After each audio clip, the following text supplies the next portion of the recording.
The harsh Wyoming winds wailed like a wounded animal through the streets of Sweetwater Springs as Katherine Zimmerman fought to keep his eyes open, the flickering light from his lantern casting long shadows across the weathered boardwalk.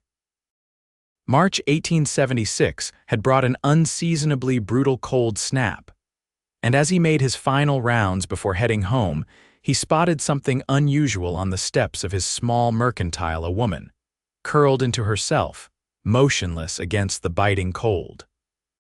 Katherine Cat to most folks approached cautiously, his spurs jingling softly with each step. The woman didn't stir.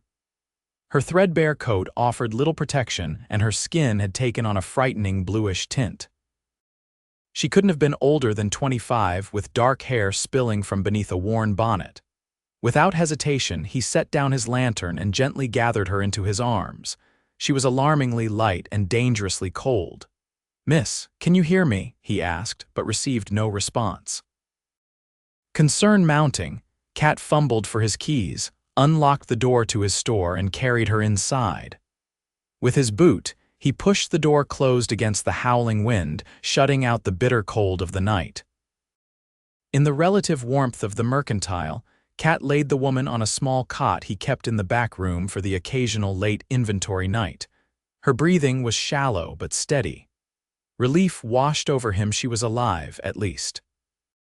He stoked the small pot-bellied stove in the corner until it glowed orange, then draped his own heavy wool blanket over her still form. "You're safe now, miss," he whispered, though he doubted she could hear him. In the lantern light, he could better see her features: high cheekbones, a delicate nose, and lips pale from the cold. Her clothes, though of decent quality, were travel-worn and dusty. A small bag lay beside her, its meager contents suggesting she'd been traveling light or perhaps had lost most of her possessions. Cat, at 32, had seen his fair share of hard luck cases come through Sweetwater Springs.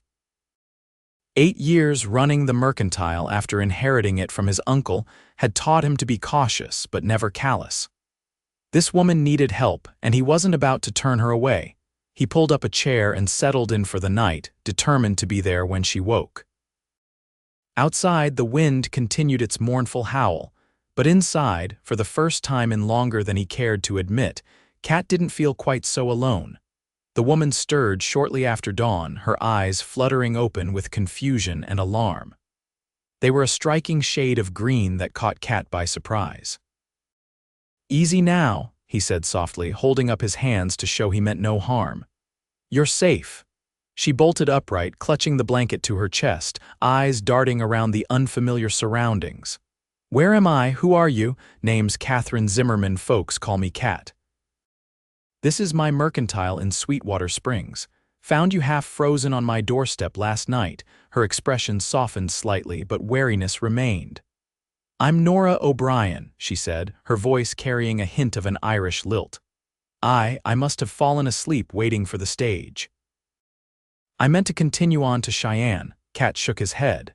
"Stage doesn't run in weather like this. Been the worst storm of the season. You're lucky to be alive, Miss O'Brien." Nora's shoulders slumped, and for a moment, Cat caught a glimpse of the exhaustion and worry she'd been hiding. "How long will I be stuck here? Hard to say. Roads might clear in a day or two if the weather turns. You're welcome to stay here until then. I've got the room upstairs, and you can have this back space to yourself." Suspicion returned to her eyes. "That's very generous of you, Mr. Zimmerman, but I can't accept. Is there a boarding house in town?" "Mrs. Holloway's place, but she's likely full up with other stranded travelers, and it's not generosity, just common decency." He stood, straightening his vest. "I'll fetch you some hot coffee and breakfast, then you can decide what you want to do." As Cat moved toward the front of the store, he heard her soft voice behind him. "Thank you for bringing me in from the cold." He nodded without turning around, strangely affected by the simple gratitude in her voice. Over a simple breakfast of biscuits and jam, Nora gradually relaxed. The color had returned to her cheeks, and despite her circumstances, she carried herself with a quiet dignity that Cat found himself admiring. "What brings you through Sweetwater Springs?" he asked, pouring her a second cup of coffee. Nora hesitated, cradling the warm mug between her palms. I'm looking for work. I was a teacher back east in Boston. Long way from Boston, Kat observed, noting how she avoided his gaze. Yes, well, I needed a change. Her tone made it clear the subject was closed. Sweetwater could use a teacher, Kat said. The schoolhouse has been empty since Miss Winters left to get married last fall. Children are being taught by their parents or not at all. Interest flickered in Nora's eyes, quickly replaced by doubt. I was only passing through. I have arrangements in Cheyenne. Kat didn't press. Everyone who came west had their reasons, and most preferred to keep them private. He certainly had his own. Store opens in an hour, he said, rising from the table. You're welcome to rest more, or if you're feeling up to it, I could use a hand with inventory. Nora's eyebrows rose. You're offering me work. Consider it payment for your room and board until the stage runs again. Unless you'd prefer to just sit around. A small smile, the first he'd seen, curved her lips. I've never been good at sitting idle, Mr. Zimmerman. Kat, he corrected. Everyone calls me Kat. Kat, she repeated, and something about the way she said his name made his collar feel suddenly tight. The day passed in comfortable productivity.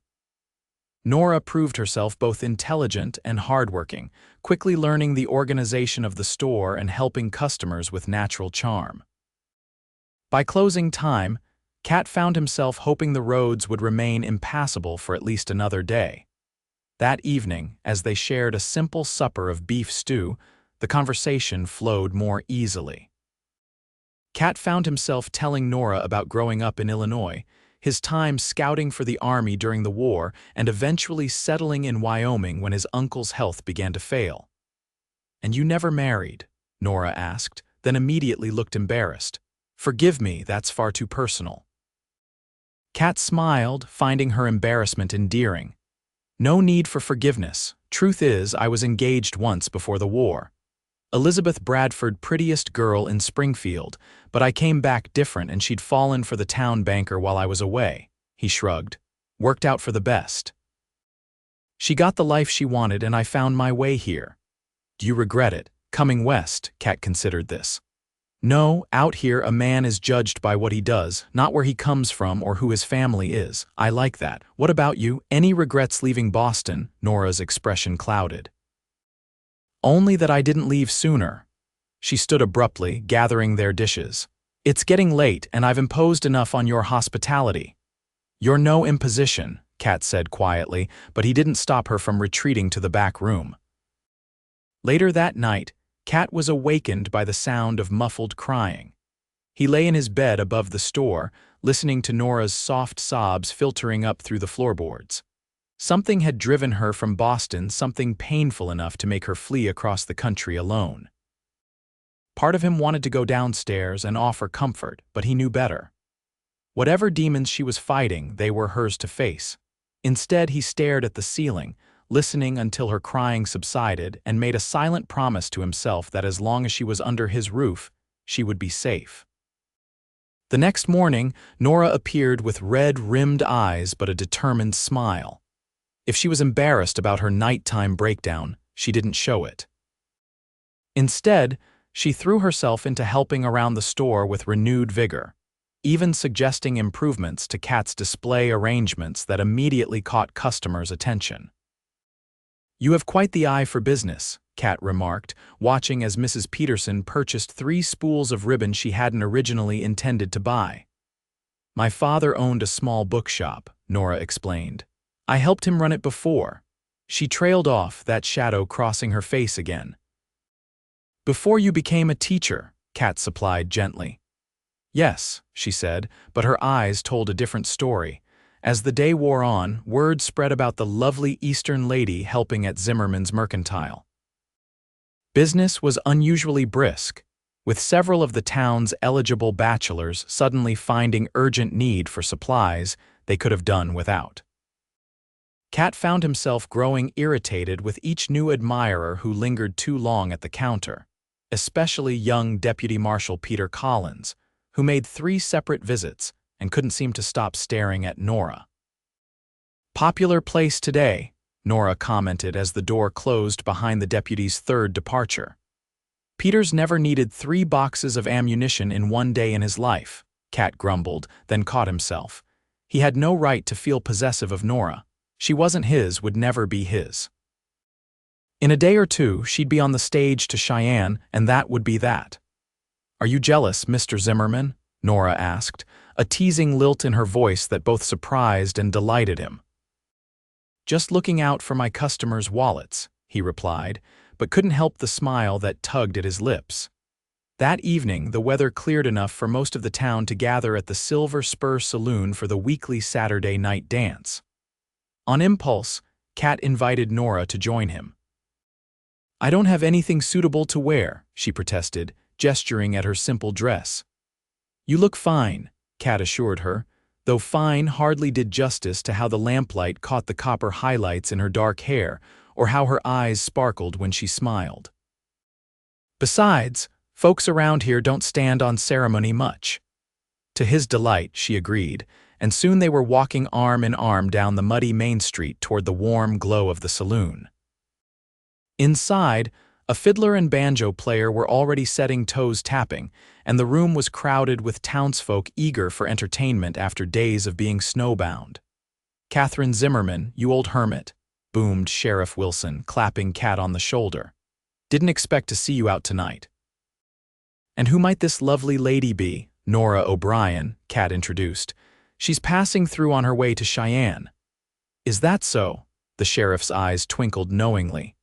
"Well, Miss O'Brien, welcome to Sweetwater Springs. I hope our humble town makes a good impression." "Everyone has been very kind," Nora said with a smile that lit up her entire face. Before long, Nora was swept up in conversation with several of the town's women, while Kat found himself cornered by his friend and occasional hunting partner, blacksmith James Miller. "Quite a lady you've got there," James remarked, nursing a whiskey. "Where'd you find her?" "She's not my lady," Kat corrected. "Found her nearly frozen on my doorstep 2 nights ago. She's just waiting for the stage to Cheyenne." James studied him over the rim of his glass. "Uh-huh. And I'm the Queen of England. I've known you 8 years, Kat, and I've never seen you look at anyone the way you look at her." Kat opened his mouth to deny it, then closed it again. What was the point? James had always been able to read him like an open book. "Doesn't matter," he said instead. "She's leaving as soon as the road's clear." "Maybe," James conceded. "Or maybe she just needs a reason to stay." Before Kat could respond, the music picked up and couples began taking to the floor. To his dismay, Deputy Collins immediately approached Nora, hat in hand, asking for a dance. Even more dismaying was Nora's acceptance, her laugh carrying across the room as Collins led her to the dance floor. "Better stake your claim, friend," James murmured, "or someone else will." For the next hour, Kat watched as Nora danced with half the men in town. She moved with natural grace, her face animated as she talked and laughed with her various partners. Not once did she glance his way, and Kat began to wonder if he'd imagined the connection between them. Finally, as the music slowed for a waltz, he summoned his courage and crossed the room to where she stood, fanning herself after a lively reel. "May I have this dance, Miss O'Brien?" he asked formally, holding out his hand. Her smile was like sunrise breaking over the mountains. "I thought you'd never ask, Mr. Zimmerman." As they joined the other couples, Kat's hand at her waist felt both terrifying and exactly right. It had been years since he'd danced with anyone, but his body remembered the steps, and Nora followed his lead perfectly. "You're quite popular," he remarked, unable to keep a hint of jealousy from his voice. "Am I?" she asked innocently. "I hadn't noticed. Half the men in this room have been tripping over themselves to get your attention. Yet I've been waiting all night for one particular man to ask me to dance." Her eyes met his, bold and direct in a way that stole his breath. "Nora," he began, not even sure what he wanted to say, only that something important hung in the balance. But the moment was shattered as the saloon doors burst open, admitting a gust of cold air and a tall, elegantly dressed man whose expensive clothes and imperious manner immediately marked him as an outsider. I'm looking for Nora O'Brien, the man announced, his cultured Eastern accent cutting through the music and conversation. Nora froze in Kat's arms, her face draining of color. "Frederick," she whispered, the name falling from her lips like a stone. The stranger's gaze swept the room, landing on Nora with triumphant recognition. "Ah, there you are, my dear. You've led me on quite a chase." Kat felt Nora tremble against him and instinctively tightened his hold on her. "Who is that?" he asked quietly. "Frederick Blackfield," she answered, her voice hollow with fear. "My fiancé." The word hit Kat like a physical blow. Fiancé, of course. A woman like Nora wouldn't be traveling alone unless she was running to someone or from someone. "Ex-fiancé," she added quickly, seeing his expression. "I broke our engagement before I left Boston." Frederick strode toward them, oblivious to the stares of the townsfolk. "Nora, darling, this little adventure of yours has gone on long enough. Your father is beside himself with worry. It's time to come home." Kat felt Nora stiffen beside him, drawing herself up with quiet dignity. "I am not going anywhere with you, Frederick. I made my position quite clear in my letter." Frederick's handsome face hardened. "A momentary fit of hysteria which your father and I have agreed to overlook. Now gather your things. I've booked passage on the morning train from Cheyenne." "The lady said she's not going with you," Kat interjected, stepping slightly in front of Nora. Frederick regarded him with disdain. "And you are Katherine Zimmerman." "This is my town and Miss O'Brien is under my protection." "How chivalrous," Frederick sneered. "But this is a private matter between me and my fiancé." "Ex-fiancé," Nora corrected firmly, "and there is nothing private about it. I left you because you're a controlling, manipulative man who cares more about my father's shipping connections than about me." A ripple of murmurs spread through the watching crowd. Frederick's face darkened with anger. "You're making a scene, Nora. This is precisely the sort of hysterical behavior that proves you need guidance and protection. Now come along before you embarrass yourself further." He reached for her arm, but Kat moved faster, catching Frederick's wrist in a grip honed by years of hard physical labor. "The lady isn't going anywhere she doesn't want to go," Kat said quietly, but with unmistakable menace. For a tense moment, the two men stared at each other, the saloon gone completely silent around them. Then Sheriff Wilson stepped forward, thumbs hooked in his belt. "Seems to me the lady's made her choice clear," he drawled. "Now, stranger, you can either have a drink and enjoy our hospitality or you can spend the night in my jail for disturbing the peace. Your call." Frederick's eyes darted between the sheriff, Kat, and the now hostile crowd. With a final glare at Nora, he straightened his jacket. "This isn't over," he warned, before turning on his heel and stalking out. As the door slammed behind him, Nora sagged against Kat, her composure finally breaking. "He found me," she whispered. "He'll never stop." Kat led her to a quiet corner away from curious eyes. "What happened, Nora? The truth, this time." She took a shaky breath. "My father's shipping business has been failing. He arranged my marriage to Frederick to secure a business partnership with the Blackfield family. When I refused, my father threatened to disown me, so I left." She looked up at him, tears shining in her eyes. "I couldn't marry a man I didn't love, Kat, not even to save my family." The music had resumed, and around them the evening's festivities continued, but Kat barely noticed. All he could see was the courage and vulnerability in Nora's face, and all he could feel was a fierce determination to protect her. "You won't have to," he promised. "Not while I'm around." The walk back to the mercantile was tense, both of them scanning the shadows for any sign of Frederick. Once safely inside, Kat secured all the doors and windows, then built up the fire to chase away the evening's chill. "Do you think he'll come here?" Nora asked, huddled in a chair by the stove. "He might try," Kat acknowledged, "but he won't get past me." "I can't ask you to fight my battles, Kat. You've done too much already." "You're not asking, I'm offering." He knelt before her chair, taking her cold hands in his. "Nora, I know we've only known each other a few days, but I can't remember what my life was like before you walked into it. I don't want to find out what it's like after you leave." Tears welled in her eyes. What are you saying? I'm saying stay. Not because you're running from something, but because you're running to something, to a new life, to Sweetwater Springs. He paused, gathering his courage. To me. Kat, she whispered, her voice breaking on his name.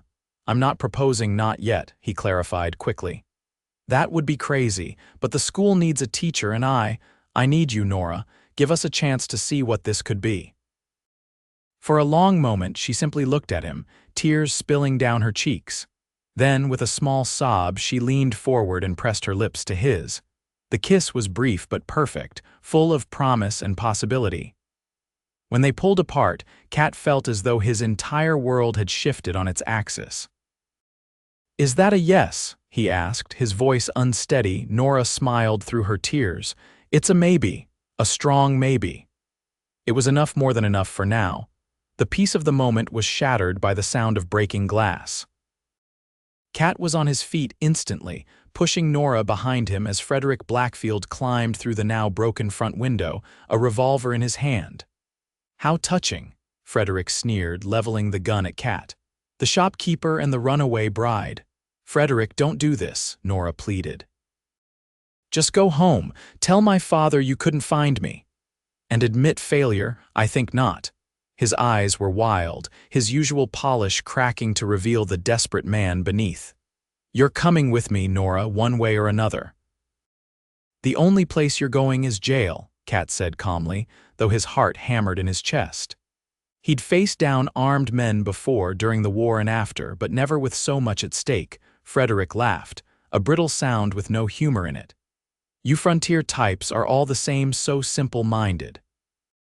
Do you really think you can stop me from taking what's mine? I'm not yours, Nora said, stepping out from behind Kat despite his attempt to keep her sheltered. I never was. Your father signed the marriage contract. Your preferences are irrelevant. Kat's mind raced, calculating the distance to his shotgun behind the counter, assessing whether he could reach Frederick before the man could fire. The odds weren't good.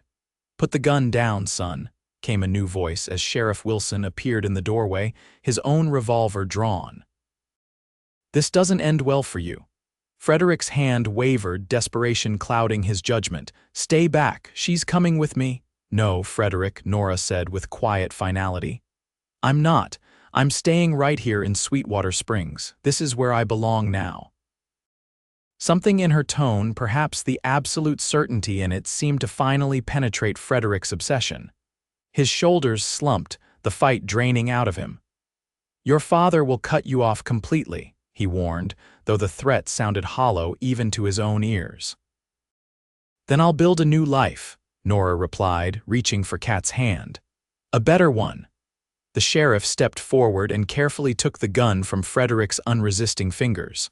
Come along now, you can cool off in a cell tonight, and in the morning you can catch that train back east alone. As the sheriff led Frederick away, Nora collapsed against Kat, the full weight of what had happened finally hitting her. It's over, she whispered. He's really gone. Kat held her close, breathing in the scent of her hair, marveling at the twist of fate that had brought her to his doorstep that snowy night. Not gone yet, but he will be, and then we can start figuring out what comes next. Nora looked up at him, her eyes clear and certain in a way they hadn't been before. I already know what comes next for me. I'm staying, Kat. Not just because of Frederick, but because in 2 days, you've made me feel more at home than I ever felt in 23 years in Boston. Joy surged through him, bright and fierce. The town will be thrilled to have a proper teacher again. And what about you? She asked, a smile playing at the corners of her mouth. Will you be thrilled too? Instead of answering with words, Kat lowered his head and kissed her, pouring all his hopes and dreams into the gentle pressure of his lips against hers. When they finally broke apart, both breathless, he rested his forehead against hers. I've never been more thrilled about anything in my life, he admitted. 3 months later, the schoolhouse bell rang out across Sweetwater Springs, signaling the end of the spring term. Children poured out into the June sunshine, shouting farewells to their teacher as they scattered toward home. Nora O'Brien, soon to be Nora Zimmerman, stood in the doorway of her schoolhouse, watching them go with a contented smile. The past months had been the happiest of her life. She'd thrown herself into teaching with enthusiasm, winning over even the most reluctant students with her creative lessons and genuine interest in their progress. The town had embraced her completely, especially after word spread about her dramatic break with her Boston past. Far from being scandalized by her unconventional arrival, the people of Sweetwater Springs respected her courage and independence. She'd found true friends among the women of the town, particularly the blacksmith's wife, Sarah Miller, who had taken Nora under her wing and taught her the practical skills of frontier living she'd never learned in her sheltered Eastern upbringing. But the greatest joy of all was Kat. Their courtship had progressed with a speed that would have raised eyebrows in Boston society, but seemed perfectly natural in the straightforward world of the West. They had recognized in each other something essential, a matching piece to complete a puzzle neither had known was incomplete. Now, as she gathered her books and prepared to lock up the schoolhouse for the summer, she caught sight of a familiar figure approaching on horseback. Her heart leapt as it always did at the sight of Kat, tall and steady in the saddle, his broad-brimmed hat shading his face from the afternoon sun.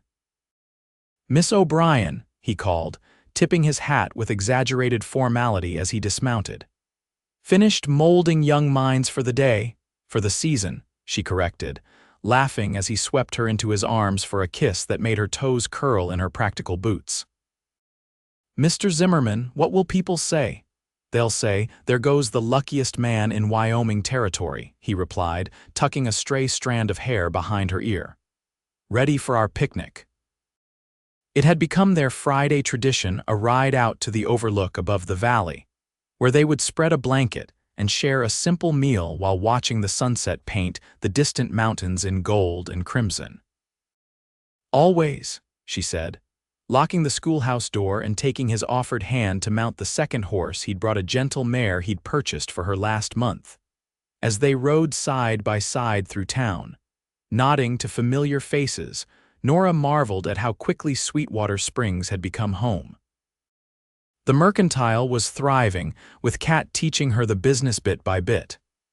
In the fall, she would return to teaching, balancing both roles as she and Kat built their life together. The wedding was set for July, a simple ceremony in the town's small church, followed by a community celebration that promised to be the social event of the season. Her father had returned her last 2 letters unopened, but Nora had made peace with that loss. She had found a new family here, one based on love and choice rather than obligation and control. At the overlook, they spread their blanket beneath a towering pine and unpacked the baskets Sarah Miller had prepared for them: fried chicken, cornbread, and strawberry pie, all of Nora's favorites. "Happy?" Kat asked, watching her face as she gazed out over the valley spread below them, green and vibrant in the late afternoon light. "Completely," she answered honestly. "I never imagined I could be this happy. Even when you were sleeping on my doorstep in a blizzard," he teased. She laughed, the sound carrying on the clear mountain air. "Especially then, being half frozen to death was the best thing that ever happened to me because it brought me to you." Kat's expression softened and he reached into his pocket. "I have something for you. I was going to save it for the wedding, but I can't wait any longer." He placed a small velvet pouch in her palm. Opening it, Nora gasped at the delicate gold locket that slid into her hand. It was exquisitely crafted with a small diamond set in its center. "It was my mother's," Kat explained, helping her fasten it around her neck. "My father gave it to her on their wedding day. I've kept it all these years, waiting for the right person to give it to." Tears pricked at Nora's eyes as she touched the locket resting against her collarbone. "It's beautiful, Kat. I'll treasure it always." "Open it," he urged. Inside, she found a tiny painting, a perfect miniature of the mercantile, with its wide front steps where she had once sought shelter from the storm. "So you'll always remember where our story began," Kat said softly. "As if I could ever forget," she whispered, closing the locket and leaning forward to kiss him. "The night the cowboy lifted me inside and shut the door." and changed both our lives forever," he finished, gathering her close as the sun began its descent toward the distant horizon, painting the beginning of another beautiful Wyoming evening, one of countless evenings they would share in the life they were building together. As Nora nestled against Kat's solid warmth, watching the day end and the first stars appear in the deepening blue sky, she sent a silent prayer of gratitude into the vastness above them. For the storm that had driven her to his doorstep, for his kindness in bringing her in from the cold, and for the love that had blossomed between them, unexpected, unplanned, and more perfect than anything she could have imagined.